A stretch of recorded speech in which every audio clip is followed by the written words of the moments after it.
Hello and welcome to Florida Basketball Hour. I am Neil Blackman, Saturday Down South. On this episode, special guest Evan Miyakawa will join us. If you have the Patreon, you've heard the interview. If you're a Patreon subscriber, thank you. You get that stuff early. We talked to Evan about all things brackets, SEC. Conversation came before the weekend games, but still a pretty timely chat ahead of what the selection committee ended up doing, which was giving Florida the top 3 seed in the one chance we get to look inside the selection committee's hive mind before Selection Sunday. Florida ends up as the number 9 overall in a brutal region with Michigan and Houston as the 2. A lot of basketball for Houston, at least, especially, has happened since then. 2 more losses. These things change almost instantly, and that's what's happened here.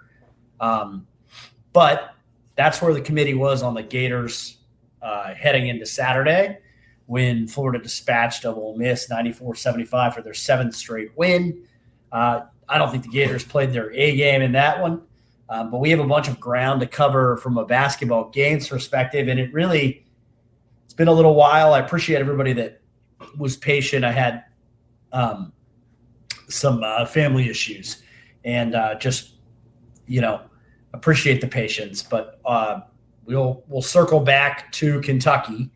And that was obviously the 2nd straight rivalry win for Florida after a rout of Georgia and Athens. The Gators led this game wire to wire. Kentucky showed a lot of grit. It's worth noting that the Wildcats had a week to prepare for Florida. And so this being Florida's closest game in the 7-game winning streak shouldn't have been that surprising considering the Gators were playing on short rest after getting home from Athens late Wednesday night. Didn't do much practicing for Kentucky, to be honest. Very light work, a lot of scout implementation and prep the day before, which is never super ideal. And Florida still led this game wire to wire. I thought if you were going to get, into sort of who was awesome in that game, it kind of, interestingly for me, a little bit starts with Micah Hanlockton, who I thought gave spectacular minutes for Florida off the bench. And that kind of kept Kentucky's rotation of bigs, which included Malachi Moreno, who dealt with foul trouble, Andrea Jelovich, who I don't think is particularly good at basketball, at least at this level yet, and Modi Abate at bay. And then Micah also just making life difficult on Otega Owe and Denzel Aberdeen as drivers and making them finish over length. Micah finishes with 2 points and 5 rebounds. It was much more impactful than that. Overall, had 2 steals on quick hands and taps that he was able to grab, and ultimately finishes with a game-high plus 14. Thought he was terrific, even though a lot of the attention rightly will go on Xavier Lee and Urban Clavzar, who collectively went 9 of 18 from downtown, giving Florida a 10 of 28 three-point shooting performance. We'll get to Florida's three-point shooting performance in a second, but, circle the last few games, obviously, as Florida has started to shoot the ball from the perimeter very well. But all told, Xavier Lee and Clavzar were very difficult to stop from deep. Kentucky neutralized Florida in the paint, actually even Steven with the Gators inside. But Florida won transition points, Florida won bench points, Florida won second chance points, and Florida won points off turnovers, nearly doubling up Kentucky in the latter category to make sure that even though Kentucky fought hard, they never could get really any closer than 4 points. And then the one time they got to 2, who would show up? But of course, Tommy Houck. He goes and drives in for an and one and then hits a 3. And all of a sudden, 2 Tommy Houck buckets and a Clavzar bucket, and Florida had stretched the lead again. The Gators defense was tremendous on Owe and Aberdeen, who went a combined 12 for 35, shooting 34% from the field. I thought Florida did an awesome job on Owe in particular, limiting him to 13 points and sort of making him get to his left where he was a lot more uncomfortable trying to finish, and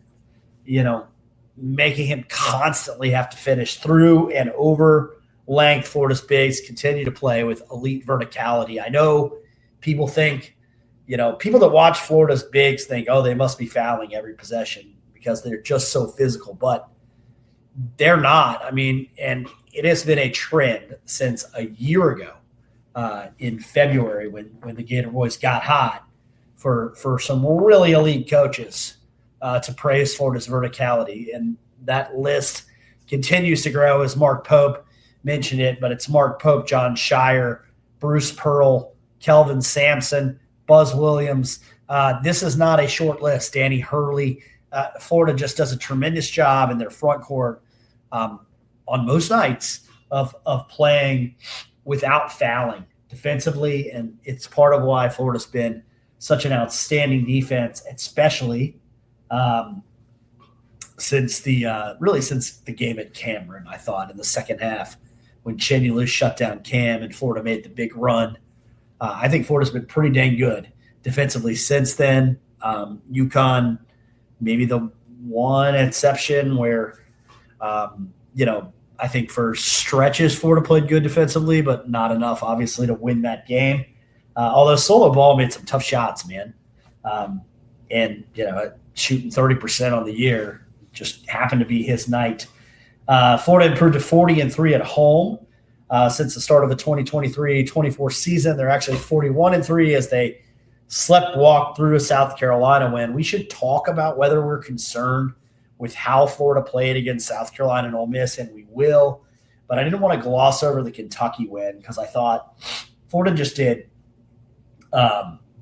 just an absolutely tremendous job of taking care of business against a hungry, desperate team that wanted to make a statement, that's fan base believed it could win the SEC, and that claim, staking their claim to that, what they believe is their birthright, started in the O'Connell Center, and Kentucky never led. And, I wrote an article about this at Saturday Down South, but I think it's instructive that, if a newspaper headline read reigning national champion fights off plucky underdog at home, and you just knew that one team was Kentucky and one team was Florida, I think most of the time, especially a quarter century ago, you would have been like, Kentucky's the reigning national champ and Florida fought hard. Hooray. What a difference really 30 years makes. Florida just one Final Four behind Kentucky in the last 30 years, tied in natties in the last 30 years. I'm extending it to make the point to the Kentucky people.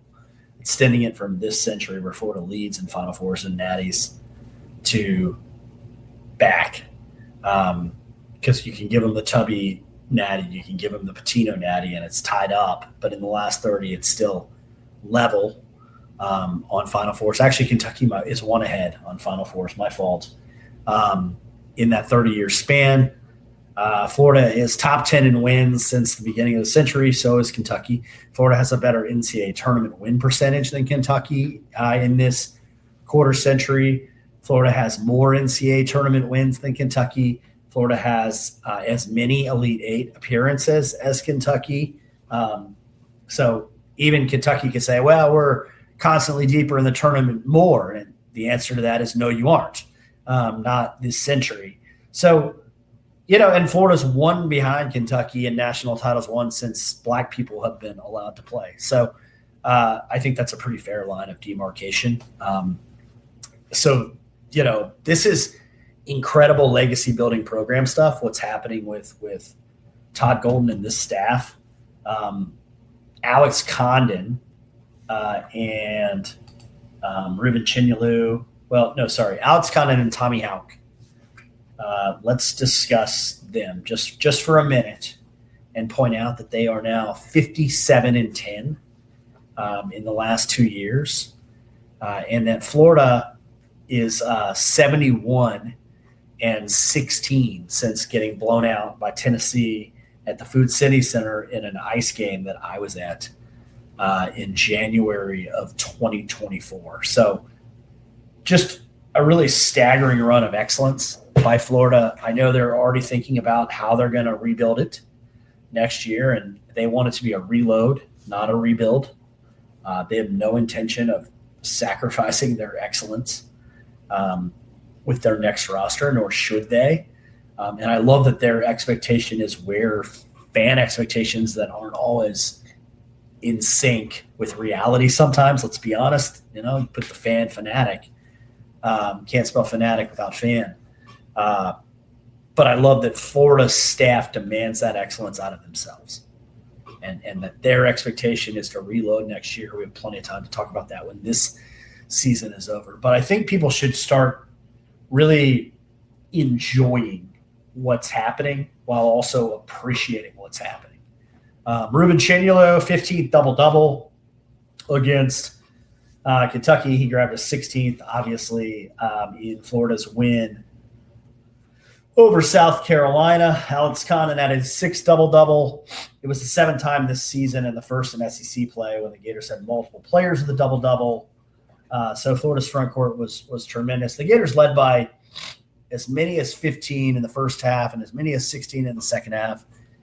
The game never felt precarious except for maybe the quick Kentucky run to cut it to 2. And even then, Florida, put the clamp down on that quick. Gators dominated the glass in the second half, out-rebounded Kentucky 25-17 on the glass in the second half. And it should be noted that would have been 25-14, but for some late Kentucky rebounds.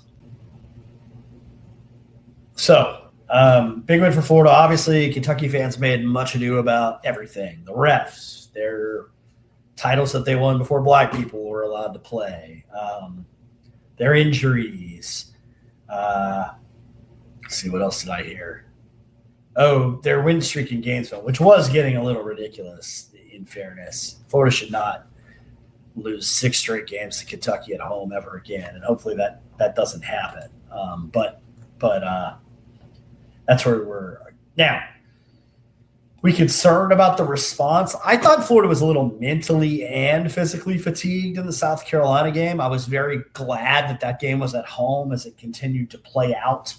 I thought Michi Johnson was sensational out. Boogie was so much better than him in the first game, and Michi, point of pride, got Boogie back in the second game. I thought it was one of the weaker Boogie Flan games in quite some time, and a great Michi Johnson game. He had 22 points, got to the free throw line, lived there, had 3 steals, really bothered Florida with his physicality and his ability to get downhill.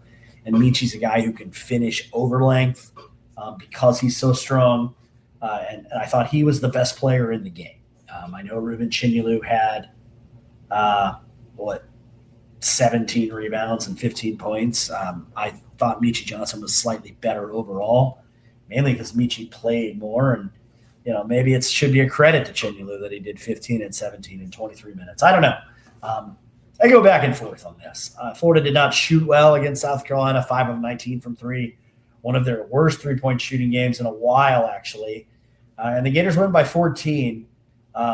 It was 21 in the second half. So, I don't want to be too harsh on Florida. I mean, they ended up winning this game by handily. They trailed very briefly for 45 seconds, 3-0, and then never trailed again. Florida has trailed 7 minutes and 8 seconds in the previous 7 games. It's astonishing. Again, appreciate this level of success because it's quite staggering. But, nitpicking, CJ Ingram and Alex Lloyd were not great when they came in, and South Carolina was able to go on a 5-0 mini run to close the game.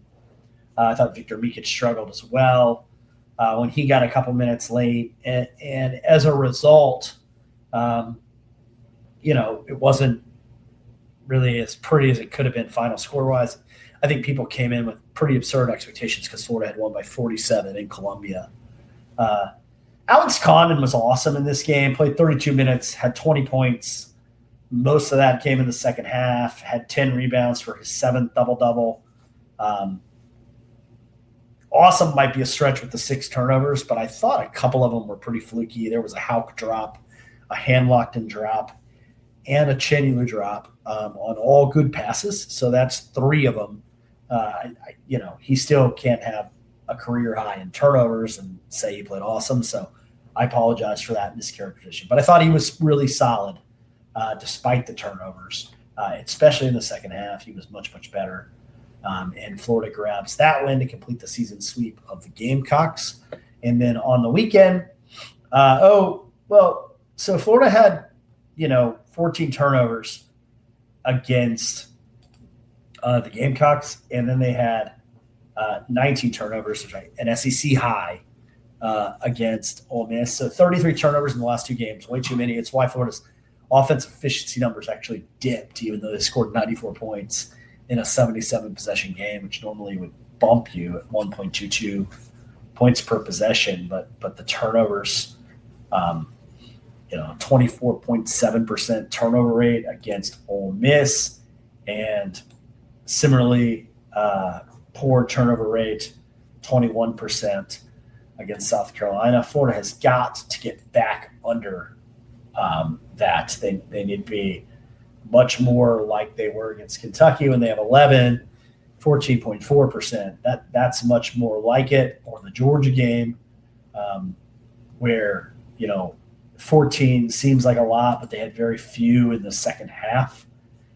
So I do think Florida needs to get back to limiting turnovers. The Texas A&M game, obviously a masterpiece against that press, proving they can do it when they're locked in and focused, with only 10 in that game and a 13.9% rate. But I think as Florida plays better teams, they can't afford to give away possessions, no matter how good they are on the offensive glass. And they are still staggeringly good, ranking second in the country in offensive rebounding and third in defensive rebounding percentage. Just incredible rebounding team. And they're now up to 4th in defensive efficiency in KenPom, and they are third in adjusted defensive efficiency since January 1st. In Torvik, they're first in the country in Torvik overall since January 1st, followed by Duke, Arizona, and Michigan. So if you want to know who the 4 big national championship contenders are, there are 3 projected 1 seeds, Duke, Arizona, Michigan, and then the Gators. And you're 4th projected 1 seed right now in most brackets is Iowa State, Illinois, or UConn. And UConn is 16th in Torvik since January 1st. But, the committee doesn't just look at predictives. They look at things like wins above bubble, where Florida's lacking a bit. They look at quad 1A, where Florida's 2 and 3. Unfortunately, the Texas game coming up will be quad 1A when Florida plays it. But if Florida wins it, it will fall out of quad 1A, because quad 1A on the road is 1-40. And Texas is 38th or 39th in the net. This is the problem with being very good. Now, Florida is 4th in wins above bubble since January 1st, but that's not the standard for the metric. Florida's 15th in wins above bubble overall. So, that was a big one, remember, last year with North Carolina, where they had the 1 quad 1 win, but their wins above bubble was substantially better than everyone else on the bubble. There are people who say wins above bubble stinks because it favors mediocre Power 5 teams. And I empathize with that argument immensely and really don't think the committee should value that metric as much. I think you have your quads and you have your predictives, and that's enough. But right now the committee uses that, and Florida's is lagging compared to some of the other teams, particularly at the top of the sport, where Michigan's 1, Arizona's 3, Duke is 2, Illinois is 9, Purdue is 5. That was a big deal to the committee, and scrubbing Florida from the 2 line and bumping Purdue up to the 2 line, even though every predictive says Florida is better. These are kind of the little battles that Florida has to look ahead to as they get ready for Texas and they get ready for the huge game against Arkansas, which we'll preview later in the week. At home on Saturday, College game day in town for the 7th time. That's the most of any program except for Duke, Kansas, North Carolina, and Kentucky. Pretty impressive for Florida to be in the top 5 on game day host. Again, more signs of sort of the SEC royalty status of the game. All right, obviously Urban Clabsar's kind of emergence has been huge. But I want to note that in this 7-game winning streak, Florida's had only 3 games where they didn't shoot the 3 very well. Alabama, 3 of 13, they didn't need the 3 because they dominated the paint. A&M, 6 of 23, they made enough, they dominated the paint. And South Carolina, 5 of 19, where I think they just objectively had a bad night from deep. Otherwise, they have 4, so 4 of their last 7 where they were over 40% or close.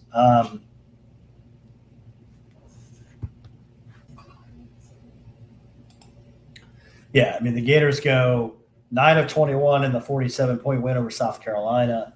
They go 10 of 26 at Georgia, 10 of 28 against Kentucky, so just under 40. And then 11 of 22 against Ole Miss, which really is kind of like why they were able to get out of that building with a dub. Was Florida just shot the damn lights out against the Rebels, 50% from 3, 62% from 2. Alex Connon, sensational, 24.6 rebounds, joins Chandler Parsons and Pete Roberson as the only players with 24 points, 6 rebounds, and 6 assists. 24 points and 6 assists with only 1 turnover in the last 25 years of Florida basketball. Pretty impressive. A couple guys that were first-team All-SEC. One was an SEC Player of the Year. It's getting harder and harder to justify keeping Alex Connon off first or second-team All-SEC. I think there's an argument for first-team. I also think human nature there will be Florida fatigue after writing Chinulu and Houck down, and it'll end up being Philon, Acuff, someone, Tyler Tanner maybe, Jacoby Gillespie maybe, and Nate Ament maybe, and then Houck and Chinulu. And then Connon will have to settle for second team. But Alex has been really good of late. I thought Florida's guards were good in this game. Tommy Houck, though, Mr. Consistent. He's got spotlight on him this week. I think it's his chance to say, hey, I know Darius Acuff is sensational, and he's one of the 3 best freshmen in the country, at least in this writer's opinion. I think just on the court, it's Cam Boozer, AJ DeBonsa, and Darius Acuff Jr., and that's the list right now. I know how good Darren Peterson is, but you can't be DNP Peterson and be ahead. You can't credibly argue that Darren Peterson's been better than Darius Acuff at this point. Does that make Darius Acuff Player of the Year? Well, I don't know. Tommy Houck does everything else, just like he did at Ole Miss when he had 20 points on a really efficient, 6 of 13, 6 of 6 at the line. He had 9 rebounds. He had 4 assists, 2 blocks, 2 steals. Just a preposterously good game. And Steady Eddie stuffs the stat sheet. Tommy isn't flashy and he's not a point guard. So can he win Player of the Year? Yeah. Florida needs to win the league. They need to win the Arkansas game, and then Tommy has to play well in that game, and then I think the discussions start. I do not agree with people who think the award is over, and I think Tommy can prove that this week. But that's where we are heading in to the Texas game. As I mentioned, the selection committee had Florida in that 9 spot overall, and that's where they are in bracket matrix, which is the aggregate of every bracketologist. Tonight, their average seed continues to be 2.79, so they're behind the bracket matrix 2 seed bunch of Houston, Iowa State, Purdue, and Illinois. Florida at the top of that 3 seed list. I think Florida just keep winning, and it will be hard to keep them off the 2 line. The predictives are so good. But that certainly is where we are as we get close to March Madness. And that reminds me that it's a good time to go to MyBookie, our friends and partners at mybookie.ag. We have a unique link that we'll post with this podcast. But with March Madness on the way, there's no better time than now to go over to MyBookie And, if you're filling out a bracket this year, trying to win something real, beyond the bragging rights of being office pool champion, my bookie's giving away $100,000 in their Madness bracket contest. That's real cash, obviously. That's all up for grabs. And they're celebrating 100,000 followers on Instagram with another $10,000 in prizes. So you should go ahead and make sure you follow them over at MyBookie.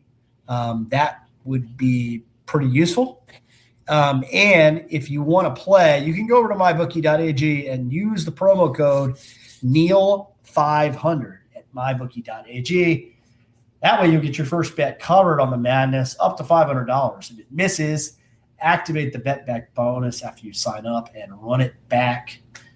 There are do-overs at MyBookie thanks to the bet back bonus, as opposed to March Madness where you are one and done. Thank you to our sponsors over at MyBookie. So this is a big week.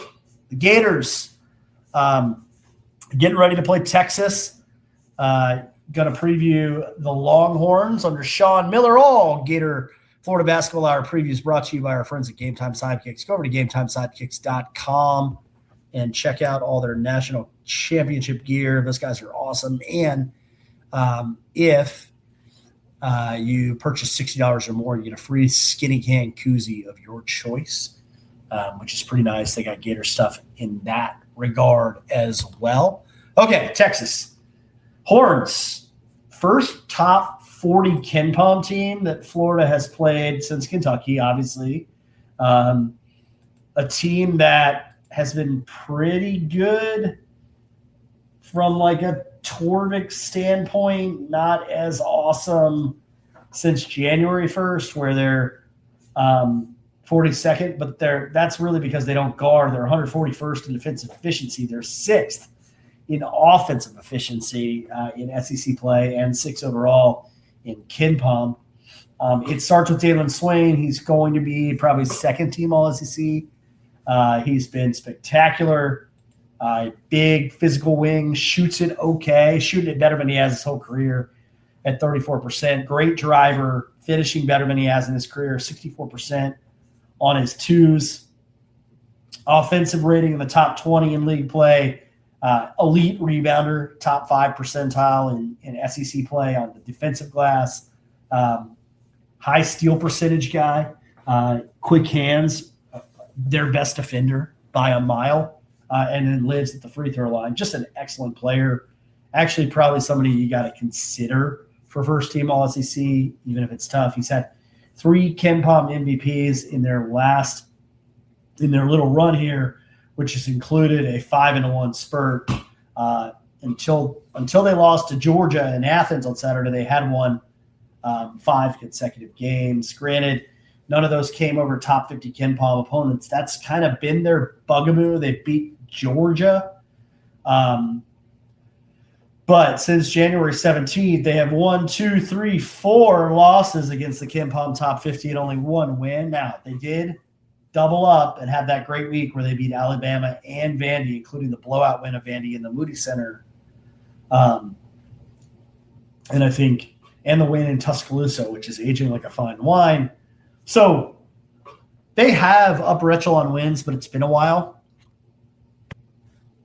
I think the key for Texas is, it's not just Swain.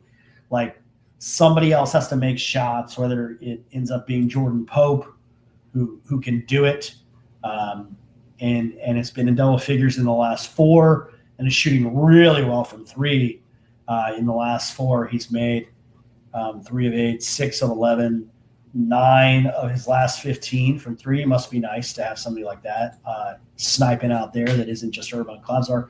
Tremont Mark, not as good a shooter, but y'all are familiar with his ability to drive and get to the paint. Cam Heide is a winner. I loved that portal pickup. He's a culture guy. They paid him to get him away from Purdue, and he just has been lethal from deep, making almost 50% of his threes on high volume. He's a guy you have to stick to. If he gets hot, it could be a tough night for Florida, honestly, because then they become just impossible to guard. And when you stick to shooters like that, there are more lanes, and that's how Dalen Swain beat you. This is an exceptionally good offensive team, and Metis Vokiaitis, the FAU transfers, in the middle of all that. In the middle, he's number 2 in the country in fouls drawn per 40 minutes, number 2 in the country in free throw rate. He is going to present some problems with his craftiness and his footwork for Chinyalu and Condon. There is only one of him. So when he comes out of the game, there's not really a second option. Lassina Traore is the guy they had used, but he hasn't played in 4 games due to an injury. Is questionable for the game on Wednesday night. They have not used Declan Daru as much. And so typically when Vokiaitis has to leave games, they go smaller. Kendall Weaver is a guy who I like. He can really guard. He's a glue guy. He does a lot. Simeon Wilshire is a guy you're all going to be familiar with, was a contributing player at St. John's, just didn't shoot the ball well enough last year and ended up in the portal. I think that surprised a lot of people for a New Jersey kid. That was one of Patino's big first gets to end up back at Texas. A little curious, but to end up at Texas is a little curious. He's made good on the bet. He has been an impactful and winning player for them. And he's playing about 20 minutes a game and taking what the game gives him. And he's shooting the ball, again, at a high level at 35% from 3, much more like his freshman year at St. John's than last year where he had the shooting slump. So the Longhorns can shoot it. They do struggle to guard. Again, they're small. You can get into the paint on them. You can get going from outside, but they rebound well. 15th in the country on the offensive glass, 45th in the country on the defensive glass. And, they're letting opponents shoot 36% from deep. That's near the bottom third of the country. But, as we've mentioned, the Gators aren't necessarily a team that lights you up. So not a terrible matchup for Texas. They're not going to turn Florida over. They're 339th in turnover percentage forced. So as long as Florida doesn't have unforced errors, this should be a very tight game. Ken Pom projects it as such, a 5-point contest. It's been a while since Florida was pushed in that manner. I think that would be a good thing for the Gators. And, if Florida wins, then they can clinch a share, at least, of the SEC title or perhaps the title outright on Saturday night on their home floor in the O-Dome. But, a really good Texas team that's going to the NCAA tournament first in the Moody Center. It's going to be an incredible environment, I'm sure, as they welcome in the reigning national champs. Huge game under Sean Miller. It'll be kind of Super Bowl-ish for them. How do the Gators respond to that environment? I think they'll play pretty well, but definitely a big test. Okay. I'm going to move over to the Evan Miyakawa interview. I will sign off before that. Go Gators. Keep attacking closeouts and enjoy my conversation with Evan.